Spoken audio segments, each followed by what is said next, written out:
Planar કે મેનેજરને સાધવાનો તો આપણે ત્યાં હજી પણ એ શિરસ્તો છે જ નહીં કે કોઈકને પૂછીને આપણે આપણા રૂપિયાને ક્યાં લગાડવો ને કેવી રીતે રોકાણ કરવું એ નક્કી કરીએ. એટલે હું એવું માનું છું કે તમારા માધ્યમથી જેટલા લોકો સાંભળી રહ્યા છે ને આ વસ્તુ, તો એમની અંદર છે ને હું એવું માનું છું એક બીજ રોપાશે કે ભાઈ આવું કંઈક પણ હોઈ શકે છે. કારણ કે ઘણા બધાનું હું કહું કે ભાઈ આટલું વેલ પ્લાન્ડ આપણે લાઈફ આપણે કરી શકીએ, તો એટલું તો ઘણા લોકોના માનવામાં જ નથી આવતું કે આવું તો શક્ય જ ના બને એમ. પણ જે વસ્તુ મેં મારા પર ફીલ કરી છે, મારા ઇન્વેસ્ટર પર જે રીતે હું મેનેજ કરી રહ્યો છું, એ રીતે આ વસ્તુ 100% એસેસેબલ છે. અને એનો દરેક જણાએ છે ને આ બેનિફિટ લેવો જોઈએ. અને એ પ્લાનિંગના મુદ્દાથી તમારું જીવન છે ને એ સરળ થઈ જશે. બરાબર છે. જ્યારે ફિનાન્શિયલ પ્લાનિંગ તમે તમારી લાઈફમાં એડોપ્ટ કરો ને, તો તમે રોજ છે ને તો વાઈફ બી તમારા પૂછે કે આ છોકરાનું મેરેજ કરવાના છે, એનું પ્લાનિંગ કંઈ કર્યું છે? તમારા માથામાં છે ને ઉપરથી સ્ટ્રેસ ઊભો થાય. પણ આપણે બતાવીને એના સાથે બેસીને અમે જે પ્લાનિંગ કરીએ તો હસબન્ડ વાઈફને જોડે બેસાડીએ કે આપણે આવી રીતે આયોજન કરી રહ્યા છીએ, તો તમારા ઘરમાં બી છે ને એક સેટલડ સિચ્યુએશન, સાઉન્ડ સિસ્ટમ આખી તૈયાર થશે કે થિંગ્સ આર બીન સોર્ટેડ, આપણે બધું આગળનું આયોજન કરેલું છે એમ. તો તમારું જીવન જે વર્તમાન કાળનું છે ને એવી તમારું સ્ટ્રેસ વગરનું ચાલ્યા કરશે.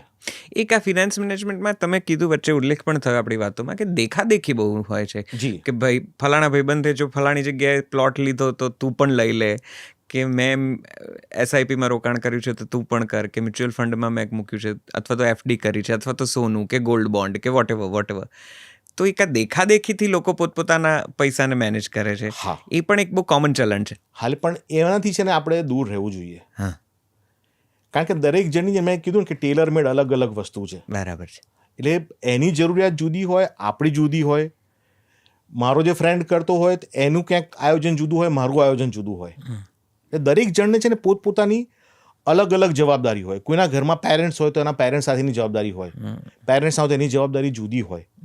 એટલે you should not compare any one planning with yours. તમારી પોતાની ઇન્ડિવિજ્યુઅલ, તમારા ફેમિલીની આખી જર્ની જુદી છે. એને જુદી રીતે જ મૂલવવી, જુદી રીતે જ એનું આયોજન કરવું. કોઈની સાથે જોઈને કદાચ આપણી અંદર પહોંચ હોય તો આપણે 100% કરીએ કે બી આપણે ઇન્વેસ્ટમેન્ટ કરવું છે, પણ મારી પાસે ના જગ્યા હોય તો મારે ફોર્સફુલી જઈને અંદર એન્ટર થવું એ નકામું પડે. ઓકે, મને લાગે છે ઘણા બધા મુદ્દાઓ આપણે ચર્ચી લીધા છે. જી. જતા ફિનાન્સ મેનેજમેન્ટ પ્લાનિંગ માટે આમ તો તમે ઘણું કહી જ દીધું છે, છતાં જો એક વાક્યમાં કાંઈ કહેવું હોય તો?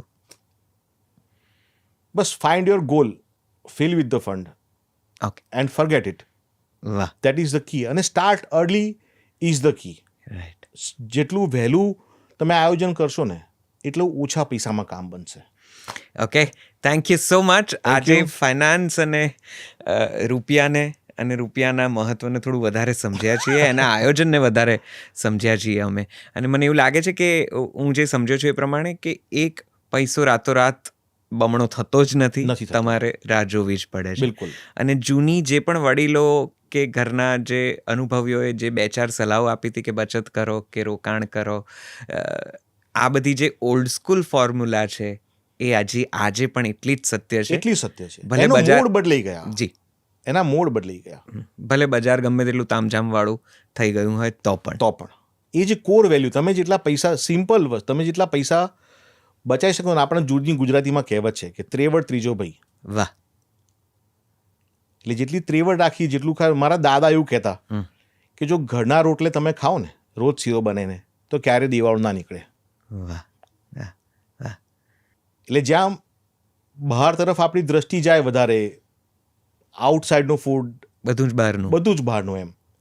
એટલે આપણે ત્યાં ટ્રેન્ડ છે અત્યારે કે ગુજરાતી રવિવારે ઝેર ખાય પણ ઘેર ના ખાય. એમાં હું પણ આવી ગયો, એમાં હું પણ બાકાત નથી. એટલે પણ આ બધી વસ્તુ આપણે એને વિજિલન્ટ રહીને વર્ક કરવું પડે. Life is about hour vigilance. આપણે આપણા ઉપર જ દ્રષ્ટિ, આપણા ઉપર જ સંયમ, આપણા ઉપર જ એને, અને સારથી કૃષ્ણને બનાવીને ચાલવાનું છે કે જે બુદ્ધિ સુજાડે. આપણે સુપર પાવરને, ઓથોરિટીને સન્માન કરીને, અમારા ગુરુ એવું કહેતા એ વખતે કે સબ કુછ આયોજિત હૈ લેકિન આયોજન કરના ફિર ભી હમારા કર્તવ્ય હૈ. વાહ. On that note thank you sir, thank you so much Bhavikbhai. તમે અમને થોડી વધારે આજે સમજણ આપી છે. ખૂબ ખૂબ આભાર આપનો. Thank thank you. You very much. આજના પોડકાસ્ટમાં ભાવિકભાઈ સાથે આપણે ફાઇનાન્સને સમજ્યા અને લિટરલી સમજ્યા. અત્યાર સુધી કદાચ આટલું બધું ભારપૂર્વક સમજાવનાર મારા જીવનમાં તો કદાચ ઓછા લોકો રહ્યા છે. તેમની સલાહ સૂચનને હું અનુસરવાનો બિલકુલ પ્રયત્ન કરવાનો છું. તમને પણ આમાંથી જો તમારે લાયક કંઈક મળ્યું હોય તો ચોક્કસથી ફોલો કરજો જ. તો પેલું છાપામાં વાંચવું નહીં પડે. આપણે આપણી રીતે સમજીશું કે રૂપિયો ક્યાંથી આવે છે ને રૂપિયો ક્યાં જાય છે. ખાસ કરીને બજેટના સમયમાં કે માર્ચ એન્ડમાં આ પ્રકારના હાઇલાઇટ્સ ને આ પ્રકારના સમાચારો ખૂબ આવતા હોય છે અને આપણે વિચારતા રહીએ છીએ કે આપણો રૂપિયો ખરેખર ક્યાંથી આવે છે અને ક્યાં જાય છે. આ પોડકાસ્ટ દ્વારા તમને તમારા સમૃદ્ધ વારસાની કદાચ કિંમત સમજાઈ હશે, સંપત્તિની કિંમત સમજાઈ હશે, તેના બચત અને આયોજનની કિંમત સમજાઈ હશે, હું આશા રાખું છું.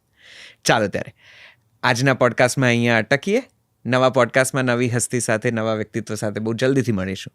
મીનવાઇલ આ ચેનલને લાઇક કરજો, શેર કરજો, સબસ્ક્રાઇબ કરજો જ. અને અમારો મુખ્ય ઉપક્રમ Gujarati music and podcast app Jalso એ પ્લે સ્ટોર, એપ સ્ટોર પરથી ડાઉનલોડ કરશો તો તેમાં પણ તમને ગુજરાતીપણાની મહેક સતત મળતી રહેશે. Thank you very much. અત્યારે અટકું છું. ફરીથી જલ્દી મળીએ છીએ. નમસ્તે. આવજો.